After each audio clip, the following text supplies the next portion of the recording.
तो अब हमारे साथ हैं नैनीताल के लोकप्रिय सांसद कहे जाते हैं अजय भट्ट जी हैं।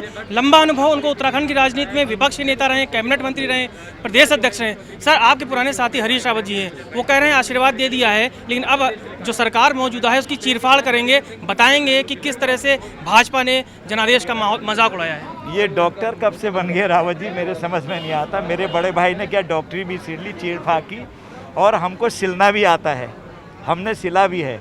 उनकी सरकार के दौरान क्या हुआ है वो जग जाहिर है। हमारा कार्यकर्ता बच्चा बच्चा गांव गली मोहल्ले में जाके कांग्रेस की पिछली सरकार की काली करतूतों को बेनकाब करेगा, हम बताएंगे उनको। अच्छा, कह रहे हैं कि अब कुछ लोग उनके यहाँ जो आने को तैयार हैं, जो गए हुए लोग थे, उनको भी निशाना साध रहे, कह रहे हैं अंगूर खट्टे हो गए कुछ लोगों के लिए जीवन भर के लिए। आखिर ये मुहावरेबाजी क्या है? मैं कह रहा हूँ ना, मुंगेरी लाल के सपने देखने से कोई किसी को रोक नहीं सकता है, वो सपने देखते रहें। सपना देख रहे हैं 2022 में सरकार एक बार फिर उनकी आएगी और केंद्र उनको नेतृत्व बनाएगा, उत्तराखंड में मुख्यमंत्री का चेहरा बनाएगा। ये जद्दोजहद कांग्रेस में भी चल रही है। वो सपने देखते रहें। 2022 में जितनी सीटें हम पिछली बार लाए थे उससे भी ज़्यादा सीटें लाने वाले हैं। अब नए मुख्यमंत्री बन गए हैं, युवा हैं, उनके संग अनुभव वाली टीम हो गई है। थोड़ा सा जो पैनिक रहा है पिछले 24 घंटे, आपको लगता है कि कहीं ना कहीं ये होना नहीं चाहिए था? कोई पैनिक नहीं रहा। मैं तो आज सबसे मिला, क्योंकि प्रदेश अध्यक्ष जी से, अपने प्रभारी जी से मिलने गया था, ये रिवाज होता हमारे वहाँ, तो सभी लोग मिल गए। मैं वहीं रहता था पहले, आप जानते हैं, एक एक के घर जाके हाथ जोड़ के आया, लेकिन किसी ने मुझे नाराज़गी की बात तो करी ही नहीं।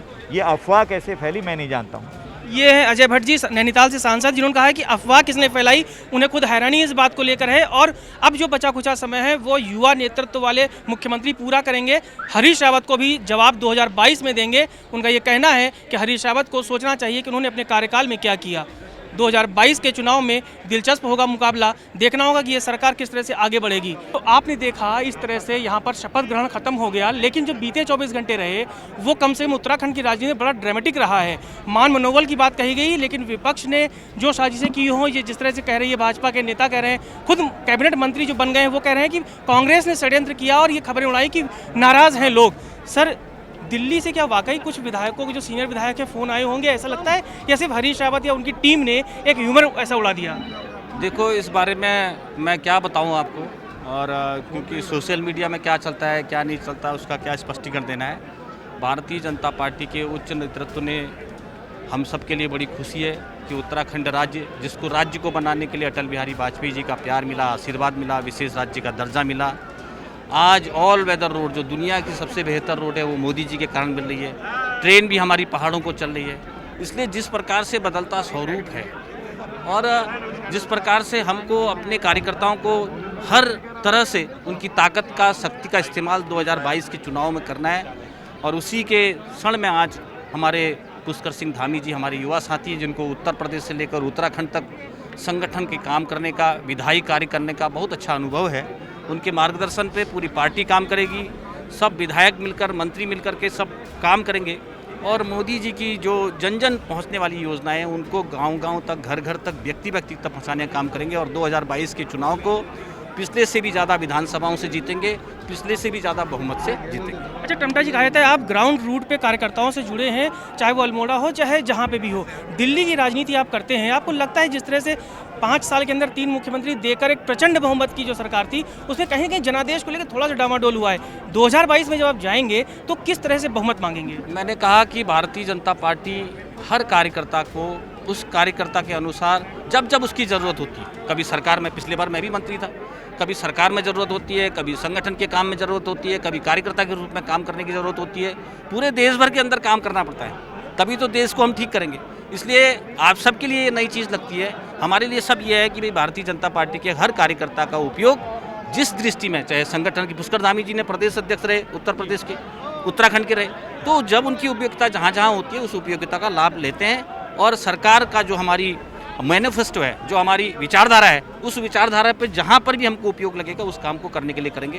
काम वही है, 4.5 पौने 5 साल का जो काम आगे को बढ़ेगा, उसी काम को आगे बढ़ाना है। आपके पुराने साथी हरीश रावत जी कह रहे हैं कि अब शुभकामना तो दे दी है, लेकिन अब नई सरकार की चीरफाड़ करेंगे, पोस्टमार्टम करेंगे। तो ये चीरफाड़ हरीश रावत जी कैसे करेंगे? देखो, हरीश रावत जी चूँकि एक बहुत वरिष्ठ नेता हैं, और मैं जिस संसदीय क्षेत्र से सांसद हूँ, इस संसदीय क्षेत्र से उन्होंने नेतृत्व किया है, और मेरे ही क्षेत्र से वो विधायक रहकर मुख्यमंत्री भी रहे हैं।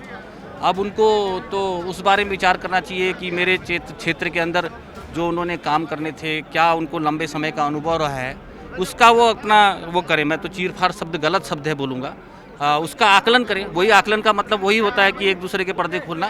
तो स्वयं में उनको पता चल जाएगा कि मैं जनता के बीच में अपना ओरा तो बना ले रहा हूँ, मगर वास्तव में मेरी ज़मीन की धारचूला की हकीकत क्या है, या अल्मोड़ा संसदीय क्षेत्र की हकीकत क्या है, कहाँ हमने कहाँ से कहाँ तक पहुँचाया है। मैं उनका भी सहयोग चाहता हूँ। मैं तो हमेशा कहता भी हूँ कि उनका भी हमको सहयोग चाहिए। लंबे राजनीतिक अनुभव हैं। चीर फाड़ के बजाय हम एक दूसरे के प्रति प्रतिस्पर्धा रखें कि मेरे से गलती हो गई, मैं ये काम छूट गए थे। भाई धारचूला की कम से कम 40 रोडों को मैंने अभी हम लोगों ने मोदी जी के नेतृत्व में किया है। हमने लिपुलेख दर्रे तक रोड पहुंचा दिया। केंद्र में भी उनकी 70 साल तक सरकार रही, तो उसका वो आकलन करे। चीर फाड़ तो बात की बात। वो कहते हैं वो तो विकास पुरुष है। तिवारी जी के बाद वो ऐसी अकेले शख्सियत हैं जिन्होंने विकास कर दिया कम समय में भी। जब केंद्र ने उनके राष्ट्रपति शासन लगाया था, कम समय में भी उन्होंने वो विकास कार्य किए जिससे सीखना चाहिए भाजपा को। नहीं, मैं वो अगर उनके बयान का मैं कुछ कह नहीं सकता। उन्होंने विकास कार्य किए होते तो अब क्यों रोड, अभी तो राजनाथ सिंह जी ने हमने पुल का उद्घाटन किया। तो ऐसा नहीं है। 70 साल का मौका दिया साहब उनको। 70 साल में 52 साल तो एक ही परिवार का राज रहा, जिसके वो मुखिया है अब कांग्रेस पार्टी के। तो उन्होंने क्या किया आज भी जनता जानती है। लेकिन राहुल गांधी ने आज ट्वीट किया जिस तरह से कहा कि राफेल पे भी जवाब देना चाहिए और बड़ा जो है इस पर जांच होनी चाहिए। आपको लगता है कि एक बार फिर वही घुसी पुटे पुराने ढर्रे पे कांग्रेस आ गई? देखो, मैं राहुल जी को, क्योंकि मैं भी उसी सदन का सदस्य हूँ जहाँ राहुल जी सदस्य हैं, उनका लंबा राजनीतिक अनुभव होगा, मेरा थोड़ा कम है।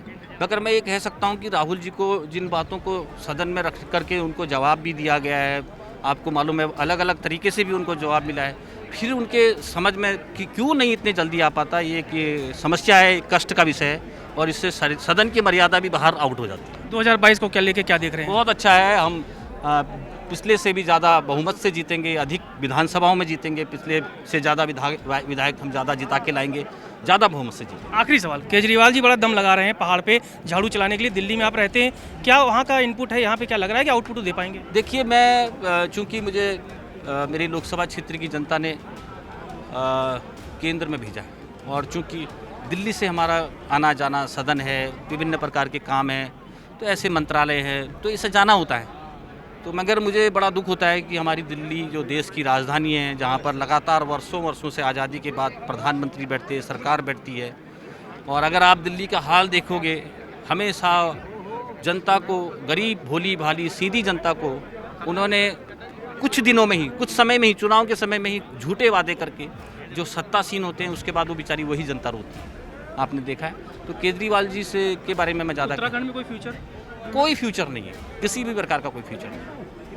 ठीक है, हमसे बात करने के लिए बहुत बहुत शुक्रिया। ये है अल्मोड़ा से सांसद अजय टमटा जी, जिन्होंने बताया कि हरीश रावत को सोचना चाहिए कि उनके कार्यकाल में उन्होंने क्या किया है।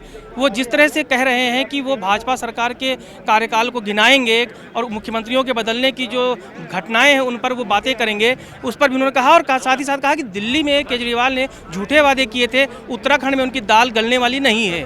फिलहाल देखेंगे 2022 में किस तरह से केजरीवाल, हरीश रावत या जो भी पार्टियां हैं वो किस तरह से कमाल करेंगी।